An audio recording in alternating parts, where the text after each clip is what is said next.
These are the new best hunters after the March update. Let's talk about it. What's good, YouTube? NoGoodEman coming to you today with an updated tier list for March 2025. So guys, now that the latest patch has dropped and we've gotten things like Goto Ryuji, we've gotten things like the newest job change and more, we need to talk about the new best hunters in solo leveling Arise. So strap in, folks. We're talking the win meta and then latest update. So who are the best hunters in the game? We're going to talk that and more. But before we do, make sure you guys leave a like on the video. If you're new, go ahead and subscribe to the channel. Turn on post notifications so you don't miss a live or an upload. Now, I do want to get straight into it. It's talking about which hunters are the best. As you can see, a lot of these hunters are pre-filled in already, and I do want to preface this by saying that these tier lists are more so suited for newer players within the game. So my audience is ever growing, and I do want to say that if you're an end game player, if you're an early access player, this tier list might not be too suitable for you, but that's okay because we do have other creators that make other tier lists. Again, all tier lists are subjective to some degree, so regardless, let's go ahead and get straight into it, talking about MIREI. So in my last tier list, I put MIREI in the B beneficial category, but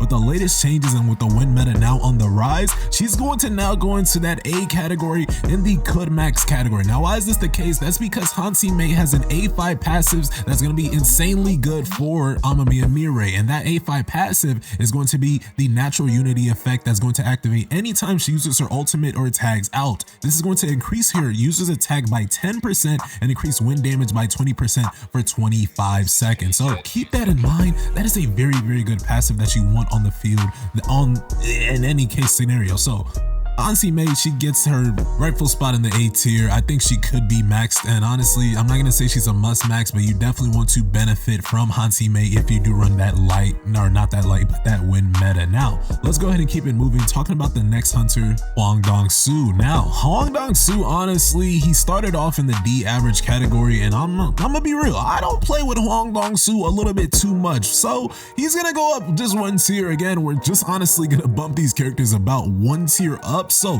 he's going from the average category to could be useful. So with the win meta now on the rise, with the win meta getting a lot more boost, if you don't have AMAMIYA MIREI and let's say you pull for Goto Ryuji, I do see some case scenarios in which you can eat from a team of Goto Ryuji, MIREI, and DONGSOO. Keep in mind that we just recently got I Switch Bestie as a shadow in solo leveling Arise, and she does increase the entire team's defensive penetration. She also has a skill that boosts that even more, and DONGSOO thankfully has defensive penetration embedded into his kit, so he can actually be very useful with that. So keep that in mind. Again, if you get a lot of defensive penetration on Hwang, like people have been getting a lot of defensive penetration on Yusohyun, we might see that DONGSOO is more than meets the eye. He might even sneak into the beneficial category, could max, but again, I don't play with him a little bit too much. We know what the current meta is, and I'm of course going to stick to the current meta, unfortunately, but all in all, DONGSOO does get an upgrade. And then there were three left. Let's go ahead and talk about the Big Woo, the biggest Woo JINCHUL.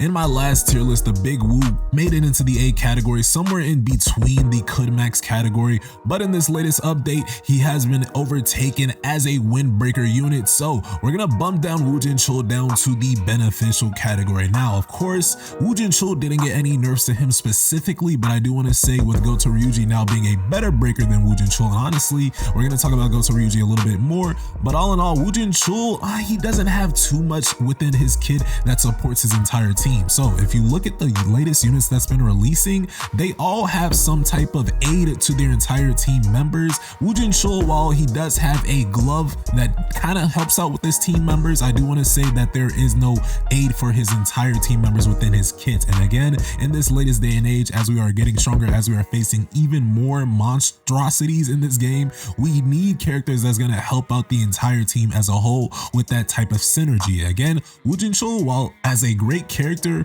he can be a very great support unit for Sunjinu because he's going to always give you guys 2 dashes, replenish your dash bars, which is why he's in the beneficial category. If you keep in mind, things like Lee Bora with that charm effect, very good as a support skill, but not too good as a hunter to use. So I see that in the same regard as Woo JINCHUL.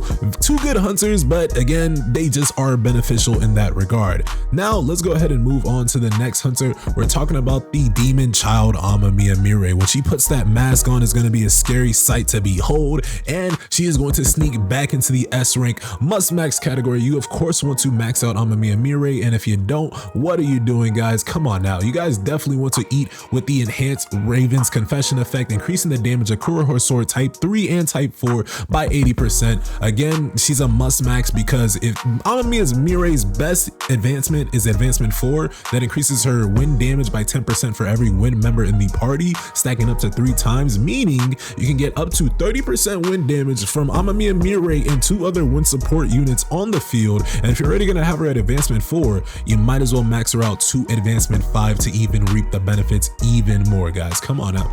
We all know this. When it comes to AMAMIYA MIREI, she's been so dominant within the game for quite some time, and we all know that AMAMIYA MIREI, she took the world by surprise because nobody honestly thought she could dominate for so long when it came to the hard bar and clears. But all in all, she never really fell from grace in that regard, that she could always thrive on her own, and she could honestly thrive even with a character like JINCHUL in the field. So honestly, she might even sneak into the must max, but all in all, the wind meta is just not too prevalent right now. The current workshop of Brilliant Light is still weak to fire and light, but if the Yogamon does release in the next update, then AMAMIYA MIREI would definitely sneak as the top hunter in the game. But what does that mean for the king of the humans, Goto Ryuji? Well, Goto Ryuji is a very strong character. He's the best breaker in the game as of right now, but that does not guarantee him an S rank category. I'm gonna be honest, guys. I'm gonna throw Goto Ryuji in the A rank, and this might be shocking to you guys. This might upset a few of you guys, but hear me out on this one.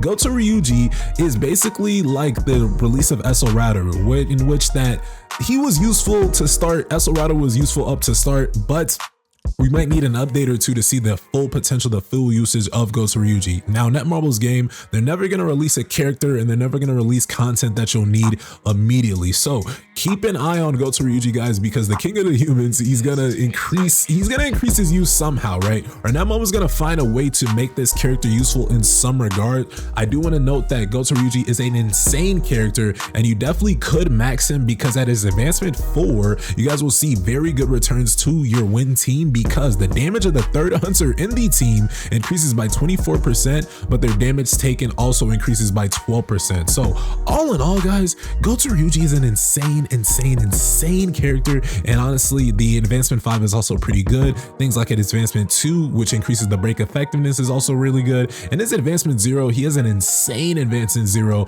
and he's only a could max because he kind of does nerf his win team members with his advancement 0. Again, we're talking about that arrogance effect. But all in all, one of the best breakers in the game, one of the fastest breakers in the game, and he's definitely better than Gogen He in that regard. So you guys now know the know-how when it comes to who is the best breaker in the game. It is by far Goto Ryuji. But all in all, guys, that's just my opinion on the latest tier list. What do you guys think of the latest tier list for March 2025? Go ahead and leave your thoughts, theories, and comments below. Don't forget to subscribe to the channel, turn on post notifications, and with that, I'll see you guys in the next one. Y'all take care.